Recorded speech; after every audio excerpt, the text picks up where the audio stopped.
Hello అండి. ఎలా ఉన్నారు అందరూ? ఇవాళ మనం పరమాన్నం రెసిపీ ఎలా చేయాలో చూద్దామండి. మనం ఎక్కువగా దేవుడికి ప్రసాదంగా పెడుతూ ఉంటాం కదా! మరి పరమాన్నం చేయటానికి ముందుగా స్టవ్ మీద 3 కప్పుల పాలు సిమ్‌లో పెట్టుకొని కాగనివ్వాలండి పాలు. ఒక పొంగు వచ్చే వరకు చూడాలి. ఈలోపు మనం బియ్యం కడిగి పక్కన పెట్టుకోవాలి. 3 కప్పుల పాలకి 1 కప్పు బియ్యం పడతాయన్నమాట. ఇప్పుడు ఆ బియ్యాన్ని పాలలో వేస్తున్నాను. ఇవి 2 చక్కగా ఉడకాలండి. మీడియం ఫ్లేమ్‌లో పెట్టుకొని పాలు పొంగిపోకుండా చూసుకుంటూ అప్పుడప్పుడు కలుపుకుంటూ అన్నాన్ని ఉడకనిద్దాం.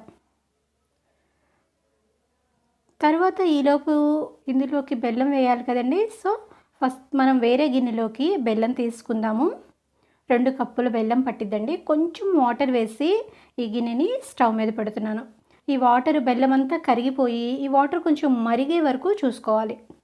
బెల్లం అంతా ఇలా మరిగిన తర్వాత ఈ గిన్నెని తీసి పక్కన పెట్టుకోవాలి. ఇప్పుడు చూసారండి అన్నము ఉడికిపోయింది చక్కగా పాలల్లో. ఇప్పుడు మనం ఇందులోకి కొంచెం ఇలాచీ పౌడర్ యాడ్ చేసుకుందాము. ఇలా ఉడికితే చాలండి. మరి మొత్తం గట్టిగా అయిపోయే వరకు ఉంచకూడదు. కొంచెం ఇలాచీ పౌడర్ వేసుకొని అదంతా పాలన్నంలో మిక్స్ అయ్యేలాగా కలుపుకొని తీసి పక్కన పెట్టుకుందాం. కొంచెం సేపు అలా వదిలేసేస్తే అన్నం చల్లగా అవుతుందండి.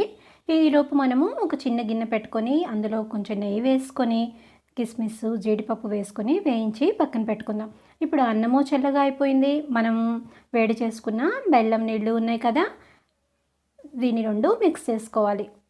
ఖచ్చితంగా గుర్తుపెట్టుకోవాలండి. అన్నం కానీ బెల్లం వాటర్ కానీ ఏదో ఒక్కటే వేడిగా ఉండాలి. 2 వేడిగా ఉంటే పాలు విరిగిపోతాయి. మనం వేయించుకున్న జీడిపప్పు ఇందులో వేసుకున్నాము అంటే పరమాన్నం సిద్ధమైనట్టే. ఈ వీడియో మీకు నచ్చినట్లయితే లైక్ చేయండి, షేర్ చేయండి. రెసిపీ ఎలా ఉందో కామెంట్ చేయండి. ఉంటానండి.